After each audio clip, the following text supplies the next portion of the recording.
Ils prirent donc Jésus et l'emmenèrent. Jean chapitre 19, verset 16. Il avait passé toute la nuit en agonie. Il a passé le petit matin dans la salle d'audience de Caïphe. Il avait été précipité de Caïphe à Pilate.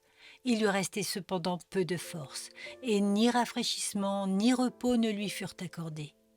Ils étaient avides de son sang, et pourtant ils le conduisirent dehors pour mourir, chargé de sa croix.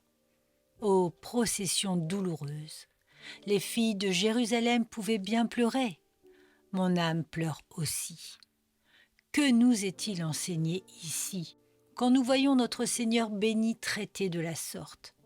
Ne percevons-nous pas que la vérité démontrée ici était celle dont le type fut le bouc émissaire? Le souverain sacrificateur ne faisait-il pas venir le bouc et mettant ses deux mains sur la tête, confessant le péché du peuple dont les péchés étaient disposés sur le bouc et cessaient d'être sur le peuple?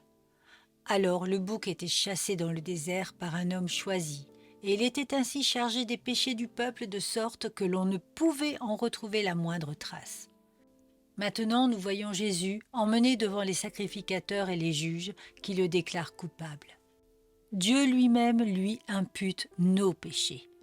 Le Seigneur s'est chargé de nos iniquités à tous.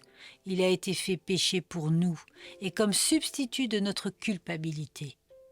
Pourtant, nos péchés sur nos épaules, représentés par la croix, nous voyons le grand bouc émissaire conduit dehors par les officiers de justice désignés. Bien-aimé, peux-tu être assuré qu'il a porté ton péché? Il y a un moyen par lequel tu peux dire s'il a porté ton péché ou non. As-tu posé ta main sur sa tête et confessé ton péché et en te confiant en lui? Alors le péché n'est plus sur toi.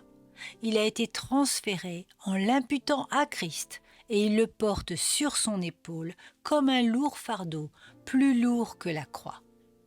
Que le tableau ne s'efface pas de tes yeux jusqu'à ce que tu connaisses la joie de la délivrance et que tu aies adoré le Rédempteur d'amour sur qui reposèrent tes iniquités.